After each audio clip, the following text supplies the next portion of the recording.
Substitute good क्या होता है हम नहीं बताएंगे, कॉम्प्लीमेंट्री क्या होता है हम नहीं बताएंगे, साफ बात नहीं बताएंगे, ठीक है।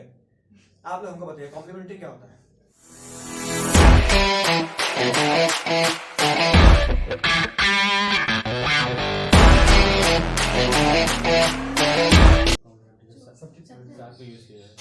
जो एक दूसरे जगह पे यूज किया जाए। It refers to those goods which are used together. Example car petrol है ना, कॉपी पेन है होगा, बल्ब इलेक्ट्रिसिटी। सब्स्टिट्यूट क्या होता है? which are used in the place of one another. Yes sir. LED bulb, tubelight है होगा, electric और पेट्रोल है। हाँ इलेक्ट्रिसिटी और पेट्रोल बोल सकते हैं, है ना, बैटरी और पेट्रोल बोल सकते हैं, है ना, बोल सकते हैं। बहुत अच्छा एग्जांपल दिया, बहुत वेरी गुड, ठीक है। अच्छा तो एक बात का जवाब दीजिएगा,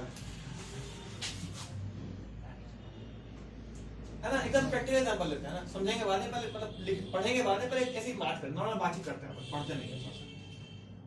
suppose this is Coca Cola and this is price of Pepsi, ठीक है, price of Pepsi and quantity of Coca Cola. So if the price of Pepsi is this, suppose the price of Pepsi is this and demand for Coca Cola is this, due to some reason the price of Pepsi is increasing. Now price बढ़ रहा है Pepsi का, तो Coca Cola का demand क्या हो जाएगा? बढ़ेगा ना, ऐसा हो जाएगा। तो इसका डिमांड का कैसा बनेगा?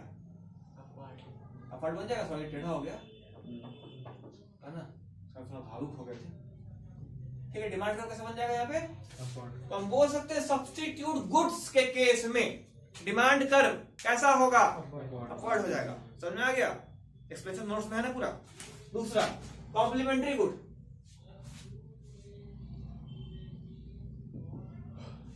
Suppose this is the price of sugar, this is the price of tea, ठीक है, क्वांटिटी क्यूटी पाई, ठीक है, क्यूटी हो गया अपना, और ये क्या है?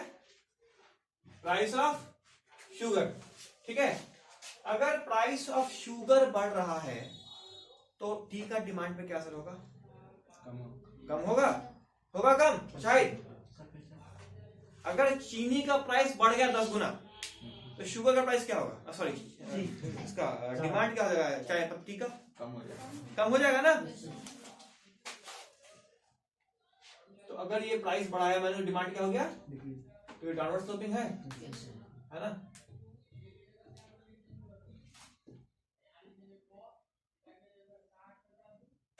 डिमांड पर कैसा होगा अपना? डाउनवर्ड स्लोपिंग होगा। टॉपिक में क्या है?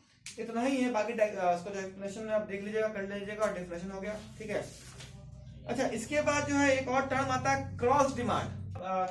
when the price of one good is taken and the demand of another good is taken, यानी कि अगर एक गुड का प्राइस लेते हैं दूसरे का डिमांड लेते हैं तो क्या बोलते हैं इसको हम लोग? क्रॉस डिमांड बोलते हैं, ठीक है। यानी सर एक का प्राइस और एक का डिमांड, यानी कि it is a relationship between, ठीक है, प्राइस ऑफ, ठीक है, it refers to the relationship between price of a commodity and demand of other commodity।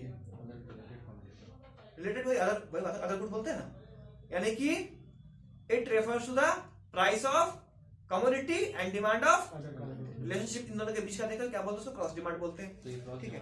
Cross demand है, ये क्रॉस डिमांड है, क्रॉस डिमांड है, ठीक है। अच्छा उसके बाद जो है आपके पास जो है चार पांच केस है, ज्यादा केस है कि कॉम्प्लीमेंट्री गुड में अगर प्राइस बढ़ेगा तो क्या होगा, है ना। अगर टेस्ट एंड प्रेफरेंस चेंज होगा तो डिमांड कर्व कैसा होगा, है ना। अगर जो है इनकम बढ़ेगा तो डिमांड कर्व कैसा होगा, ये सब टॉपिक है। तो क्या हमको अलग अलग बताने की जरूरत है? जैसे इनकम कस्टमर का बढ़ गया, कंज्यूमर का income price was this and demand was this, ठीक है। और क्या हो गया? प्राइस वही है पर इनकम बढ़ गया, डिमांड क्या हो जाएगा? तो हम बोल सकते हैं कि मेरा जो है डिमांड बढ़ गया इनकम में चेंज होने की वजह से, और उल्टा भी हो सकता है इसका। कॉम्प्लीमेंट्री गुड में भी ऐसे हो सकता है। यहाँ तो इनकम बढ़ने पे इनकम घटने पे, इनकम बढ़ा तो डिमांड बढ़ गया और इनकम घटा तो डिमांड घट गया। फिर कॉम्प्लीमेंट्री गुड तो यहाँ पे तो दोनों गुड का पड़ा था ना, ये तो क्रॉस था ना। अगर सिंपली बात कीजिएगा कि कार का अगर जो है प्राइस, पेट्रोल का प्राइस बहुत बढ़ गया, अगर पेट्रोल का प्राइस बहुत बढ़ गया तो कार का डिमांड क्या हो जाएगा? घट जाएगा। तो मेरा डिमांड क्या हो जाएगा? नेटवर्क शिफ्ट हो जाएगा, इतना हो जाएगा डिमांड मेरा, है ना। ऐसे ही कर करके अलग अलग जो फैक्टर्स है उन सब पे केस बताया हुआ है, हर फैक्टर पे 2 केस बताया हुआ है, ठीक है ना। तो हमको अलग अलग बताने की जरूरत है, नहीं जरूरत है ना। अच्छा, उसके बाद एक छोटा सा टॉपिक और है, नॉर्मल गुड क्या होता है। नॉर्मल गुड वो गुड होता है which have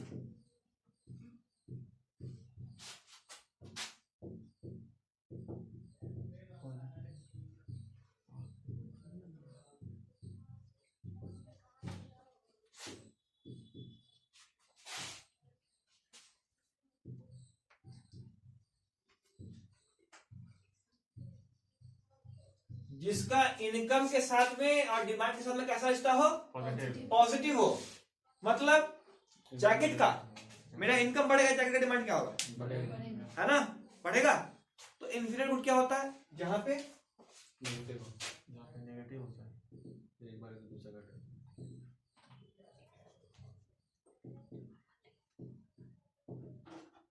क्या होता है, जहां पे कैसा रिलेशनशिप, नेगेटिव। मतलब जैसे कोई टाटा नैनो, ठीक है, जैसे इनकम बढ़ता जाएगा उसका डिमांड क्या होगा मेरे लिए, घटेगा, घटेगा ना। पर नॉर्मल कोई भी कार होगा उसके लिए बढ़ेगा, समझ में आ रहा है। तो इन्फीरियर गुड होता है पिछड़ा हुआ गुड। अच्छा, पिछड़ा गुड का मतलब नहीं कि कोई भी पिछड़ा ही हुआ, ऐसा जरूरी नहीं है। जैसे ये फोन है रियलमी मेरा, ये मेरे लिए इन्फीरियर नहीं है, पर बहुत से लोगों के लिए इन्फीरियर होगा, हाँ, जो रईस लोग होंगे उन लोगों के लिए पिछड़ा कुछ। हाँ ना। तो जैसे जैसे मेरा इनकम बढ़ेगा हम ये लेंगे नहीं लेंगे, ठीक है ना, हम तो लेंगे, मतलब जो पैसे वाले होंगे वो नहीं लेंगे, ठीक है। तो इन्फीरियर को परमानेंटली इन्फीरियर नहीं होता है ना, गिवन को परमानेंटली गिवन होता है। इन्फीरियर का मतलब हो गया दूसरे कंपैरिजन में, ठीक है। पर यहाँ पे आपको इतना समझ लेना है कि इन्फीरियर गुड्स को उन गुड्स से मतलब होता है, उन गुड्स को बोलते हैं जिसके, है ना, इन्फीरियर गुड्स क्या बोलते हैं, जिस गुड्स के जिसका अगर इनकम बढ़ा कस्टमर का तो उसका इनकम डिमांड क्या हो जाएगा, घट जाएगा, है ना। अब इनकम बढ़ेगा, हम वो अफोर्ड अब कर सकते हैं, वो नहीं चाहिए, बढ़िया सामान लेंगे। और नॉर्मल में क्या हो जाएगा, इनकम बढ़ेगा, डिमांड क्या होगा, बढ़ेगा, ठीक है। क्लियर है यहाँ पे, दिक्कत है। चैप्टर आप क्या बोल रहे हैं, शुभम कर दी पहले तो।